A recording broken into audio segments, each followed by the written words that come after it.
Hello everyone, it's Longboy R8237. Today I'm going to be testing if the Chinese aftermarket Longboy Duraforce carburetors actually work. I'm curious to see if these will work because these have recently flooded eBay with, I think, like the #1 search result for Longboy parts is these new Chinese knockoffs for the Duraforce engine. So, without further ado, let's get right into seeing if they work. Okay, I'm going to open up the box. I've never actually looked at the carburetor. I wanted to open it on camera to see if it was damaged at all or if anything needed assembled. The descriptions on these Chinese aftermarket carburetors are very vague. They just tell you the models that they'll fit. They don't give you any specs at all, like what size jets they're actually running in them, if they're the original Longboy size or if they've upgraded to the slightly bigger Briggs pilot jet. I mean, I know none of these are actual Briggs jets inside here. They're all the Chinese aftermarket, whatever the Chinese make.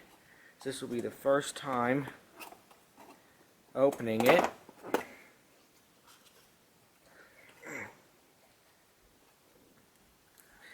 Here's the gaskets. Basically, all these Chinese carburetors say they'll come with gaskets. This one came with all three of them. The slightly bigger choke gasket and the two engine gaskets. And here is the actual carburetor. I'm going to take it out of its protective bubble wrap. Wow, okay.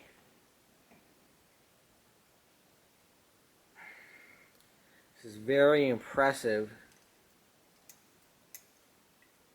how close of an actual replica it is to the Duraforce, to the actual R-Tech Duraforce carburetor. One thing I'm noticing right away is that the air vane is gray in color. It is not white. It may be a little bit hard to see. You can see it's more of a grayish color. It's not exactly white like on a true Duraforce carburetor. You can see here's the governor spring. It is bent in the exact same shape. Here is the air idle jet in the exact same location. Here is the choke. Nice and smooth. Here's the fuel inlet and the primer inlet, or the primer air. Now I noticed there's this little brass like type BB in here. I do not believe that is on the Duraforce carburetors. The air vane looks nice and true. It doesn't look bent. Some of the pictures you see for listings are so poorly taken. They use a fisheye lens and they look completely bent up and broken. All these parts look almost identical. Here's the governor speed selector. Works as should. The outside of the carburetor looks virtually identical. It is a slightly different plastic. It's a little bit coarser. It's not a shiny, smooth plastic. The bowl is a shiny, smooth plastic. I noticed that the screws are the exact same golden color as the Duraforce screws. Now, I'm actually going to take apart the whole entire carburetor inside the float. We're going to see exactly what parts they're running inside the carburetor. I'm just going to take off the 4 Phillips head boat or float bowl screws. A little bit tight. Let me get this in a better position here. Again, it's always a little bit tricky whenever you do these carburetors because you don't want to snap the air vane. Wow, that's a tight screw. Let me get this set up in a better position so I can undo those better. Okay, I have the carburetor set up lightly in a vise. That's a little trick you can do. Make sure the choke is completely folded in and the air vane, the throttle plate is completely folded in, and you just lightly clamp it. Let's get these screws out. So this was the first time these screws were ever put in. You can tell because they cut threads. there's a few things I'll be looking for. Is there's the one thing is, there'll be an actual cork float, or will it be a hollow plastic one on the Longboy wall bros? What is the quality of the needle valve and seat? Is there any kind of dirt inside the carburetor? And is there a screen over top of the main jet? And I'll be curious what kind of gasket they'll be running between the bowl. Right now it appears to be some kind of rubber. And then the biggest question will be, will this actually make the engine run, and will it have any surge at all? These were definitely the first time these screws were put in here, because they're quite tight, and I'll show you on the end of the screw. You can see how the plastic is still in the tip. This one not so much.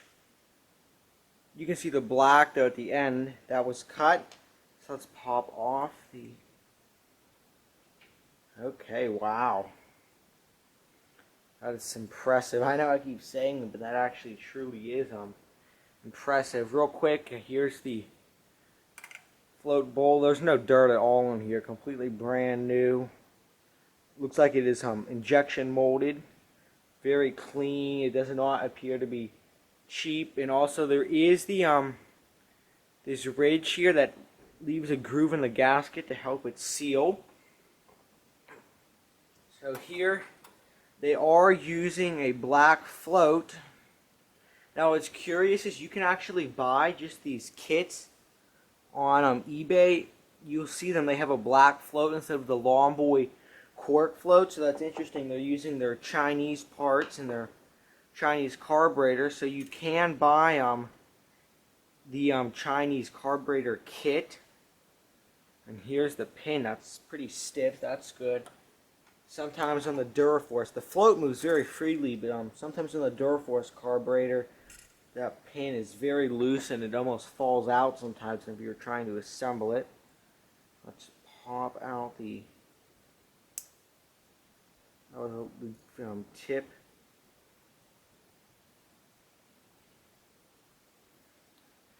Here is the needle valve. Now first it doesn't look like it's running a rubber tip, but upon further inspection it is running a silver metal tip. Let me see if the camera will focus. You won't be able to see it on the camera, but if I'm looking closely, I do notice it already has a groove around it. So it was seated in there pretty tightly. Here is our jet with our emulsion tube. And they still are running the same style design as on the Dura. You can see in the very middle, there's this little smaller jet. Let's take that out. Good, not too tight. This does appear to be genuine brass. I will put it up to a magnet just to make sure. Now this, I'm glad I took this out because there were some brass shavings around the edge of it. You can see there's the hole. It's completely drilled out. But there was brass shavings around the edge or filings. Now I'm going to take out an emulsion tube. Good, it's not too tight. These are always tricky because they're brass. They strip so easily up. And here's the first thing I just noticed inside the carburetor. Let me see if the camera will focus. It's right here. And this a piece of appears to be the gasket. Oh, and one thing I did forget to say before whenever I open it up, there was no mesh screen on top of this main jet assembly. So here is the emulsion tube, nice and shiny, and they're using this appears to be galvanized steel kind of washer. On the Dura, this would be a softer plastic, and that's actually designed so it seals. But I imagine that will seal okay against the plastic. This looks perfectly fine, very smooth. Nothing at all that I would be concerned about. The holes all seem to be clear. Now again, there is a very, very slight amount of brass dust still on the threads. The inside of the carburetor is very clean in general. Now I want to take out the needle's seat.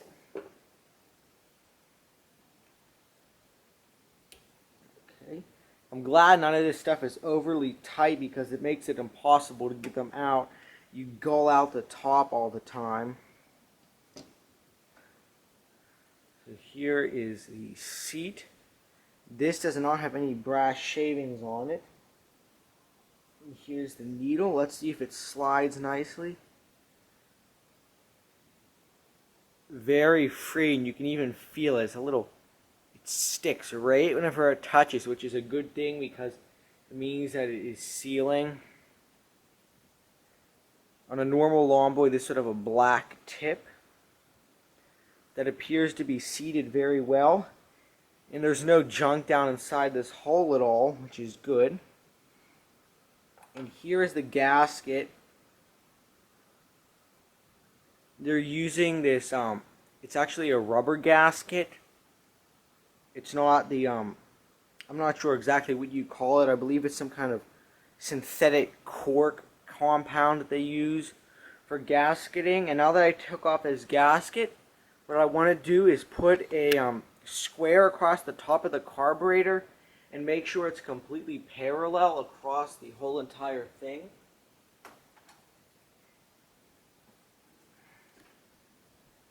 This was one of the reasons why I'm experimenting with these Chinese aftermarket carburetors, because my Duraforce carburetor is very much warped by 1/4 of an inch, in fact.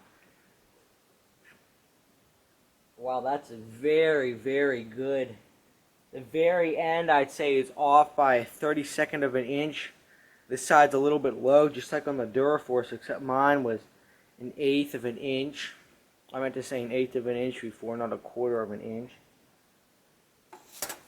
Now, this ball, which is interesting, on the Duraforce carburetor, they have this capped off with a piece of plastic, but here they used this brass ball. But the inside of the carburetor, again, is very, very clean. Now let's reassemble it.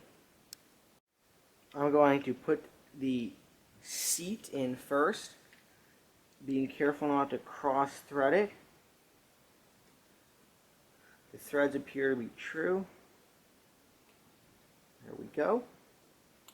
Now I'm going to screw in the emulsion tube. And I do recommend, if you take out the little, the actual jet inside, I recommend taking out the jet while the emulsion tube's in there. It makes it a lot easier so you don't go putting it in a vise and crunching it to no end, and then it won't work anymore. I'll be curious to see if this carburetor is jetted not to surge, like I said earlier, or if they've upgraded it to the bigger sizes. We tighten that in because it is brass. Here's a little closer look at the float. Good quality again, just the Chinese aftermarket parts you can buy if you were buying a kit. Then I'm just going to put my needle, clip that onto the float, slide that down into the seat, making sure it goes in and it's not crooked, just like so. Then I'll take my pin and put this in. It's nice that it's a little bit tight, it won't be falling out.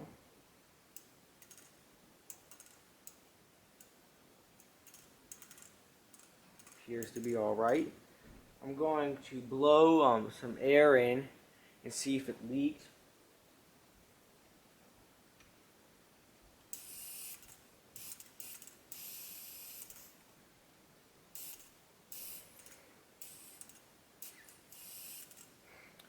That is a good seal just by blowing some air in it. It's sealed quite well. Now I'm going to put the gasket on, making sure to put the gasket on. If you're ever taking these apart, make sure you put the gasket on the way it came off so that the groove lines up. You want there to be a groove going down. That way the groove on the float bowl that I just dropped on the ground. Luckily it didn't crack at all. You want to make sure that groove is down because the groove in the float bowl will cut into that, making a good seal. Make sure all the holes are lined up and just pop that over.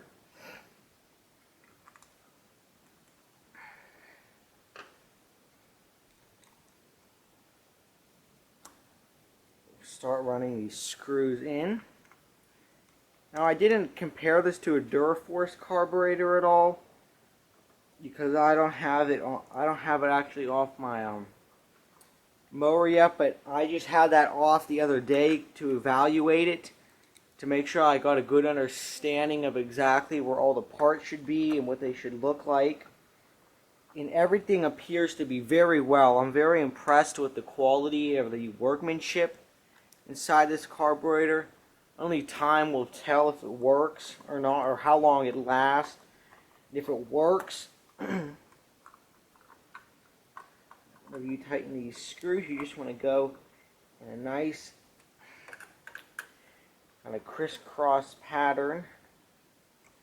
Don't over tighten them. I think that's the biggest flaw with the Longboy Duraforce is the plastic carburetors they used.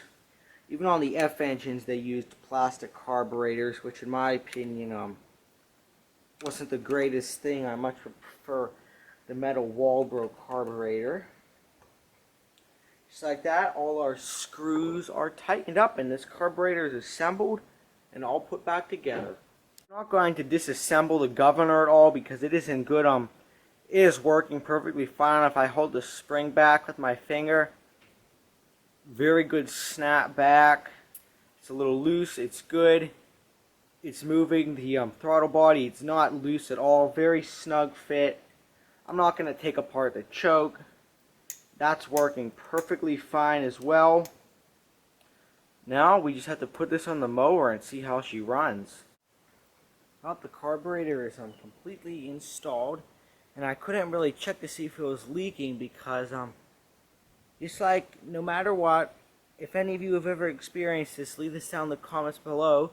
You clamp your fuel on so you don't spill gas everywhere. No matter what, you still end up draining half the tank all over the deck of the engine in the process of getting the clamp on and taking it off.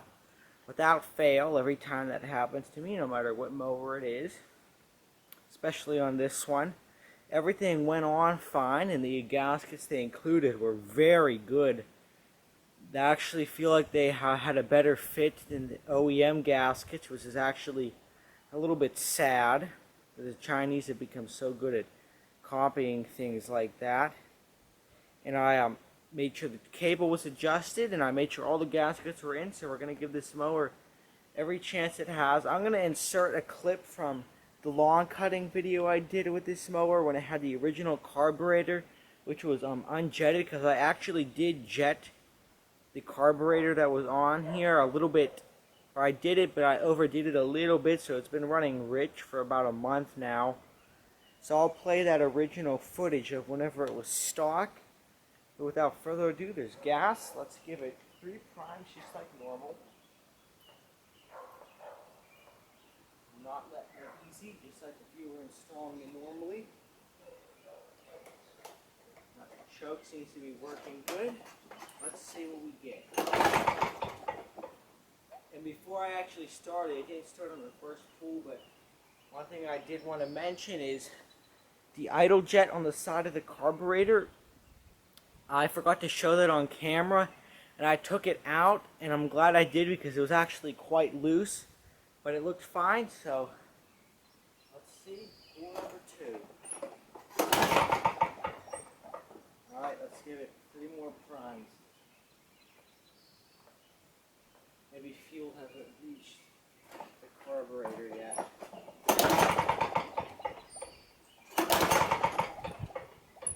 give it a few more.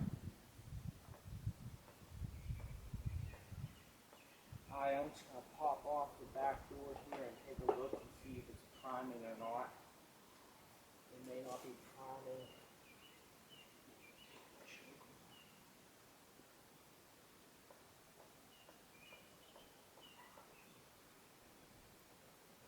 nothing yet.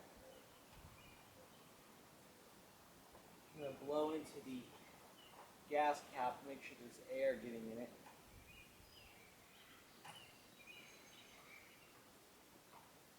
Now let's see if we get anything.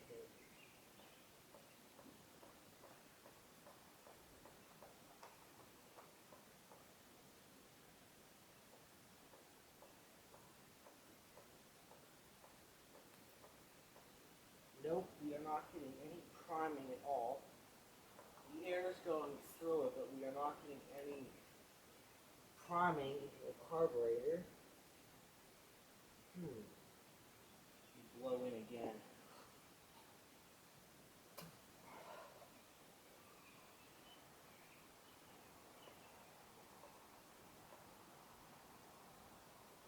Now we are priming. That float must have been sticking. It took pressure to close that to get the float to open. That was 4 primes. That's something to be aware of. Maybe it's not exactly machined. Now, will the float shut off? We'll see. Full choke, 4 primes.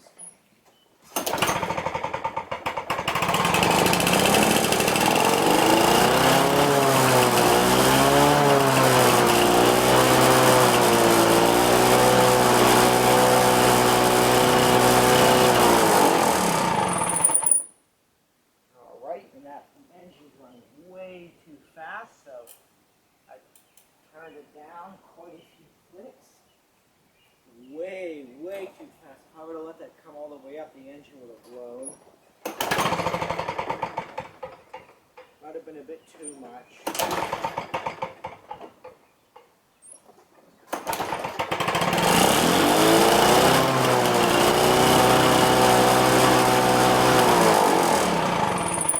going to take it down a few more. Oh, this thing was... That's something to be aware of. This thing was way over revved. I already probably took it down about 7 or 8 clicks. That definitely would have blown your engine.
The mower has been sitting for about half an hour. Let's just look for any leaks. Perfectly dry around the carburetor. Gas isn't dumping out of the air filter box, so it's safe to say that this is a fuel-tight carburetor, at least for now. Alright, I'm here in post-production. I was just editing the video, and I just realized I forgot to answer the question, do I actually recommend this carburetor? And the answer is 100% yes. I was genuinely amazed of how good the quality of the carburetor was. That's why I was so shocked. Like, no joke, I was actually very impressed by how well the Chinese copied it and how well the parts were. I fully expected it to make the engine run, but I didn't think it was going to make it run that well. I thought it was going to be running very rich or very lean, or it was going to have a very bad surge, or the carburetor would just be completely junk in general. So to answer the question, I do 100% recommend this carburetor. I think it's a good alternative to the OEM carburetor, especially considering it made it run exactly the same. I could hear no discernible difference between the aftermarket and the real Duraforce, and I think this one is slightly jetted a little bit bigger because it helped to reduce my surge some. It wasn't a whole lot, but it was definitely enough. That could easily be fixed by drilling out the jet or getting the replacement Briggs jet. The one other thing I forgot to mention in the video, and one of the only things I really dislike about this carburetor was how grooved the needle was already. Whenever I took it off, it looked like it was 20 years old already of use, how deep the groove was in it. It sealed perfectly fine. I used this mower for about 2 hours the day after I recorded the video, and I had absolutely no issues. None of the gas leaked out. It always started on the first pull after I went to empty the bag. And how the engine RPM was set. In total, I believe it was set like 1,300 RPM too fast. I had to turn the speed governor adjuster collar down probably about 13 or 14 clicks. That was just one thing to be noted. If you keep it on the setting from the factory, that easily would have blown your engine probably almost instantly. Once it revved up that far, it would have basically revved out of control. I go into a little bit more detail about that later on in the video towards the end. Okay, I'm just going to give a little bit of final conclusion and some final thoughts. I think this is a very well built carburetor considering for the money and how the Chinese have copied it. An OEM Longboy carburetor runs upwards of $60 now. You used to be able to find them cheaper, but now they're becoming a lot thinner on the ground, and they run a lot more expensive now. Basically, every single one of these Chinese aftermarket carburetors runs from $18 to $20. I wouldn't pay any more for some of them are $30 and they're the exact same thing. I wouldn't pay any more. They're all the exact same thing, come with the gaskets and everything. It seems to be fuel tight. But the biggest thing that I'm disappointed about it is it did not cure my mower's surge at all. I was expecting that it would, that the Chinese would have jetted it out, but no, they copied the Artex/Duraforce one for one. Its surge is basically about the exact same as the Longboy Duraforce carburetor did. But I'm going to keep this mower on here for a year, and in 1 year I'm going to do an update and see if it's the mower still running, if it's leaked, if I've had to do anything. If something happens, like it starts leaking fuel all over the place or the mower won't start anymore, I'll make a video, but I'm just going to start it up one more time. It's been about half an hour since I started it, so let's see how it does. It's cold. I only ran the engine for about 5 minutes before.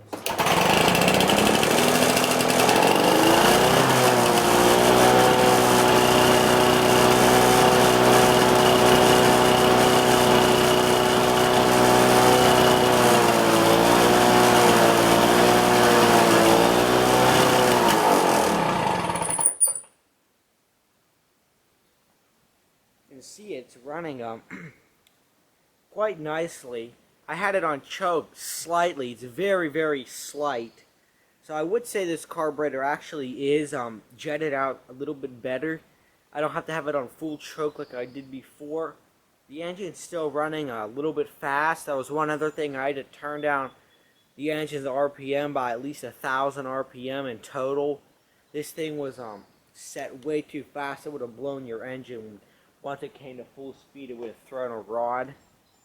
So everyone, thanks for watching. I hope this video was helpful. And if you buy one of these carburetors, or if you have one, please leave a comment down below and tell me if you've had any issues with it or anything that I should be concerned about. And I'll make any updates if anything happens. In 1 year, look out for a video of an update of it.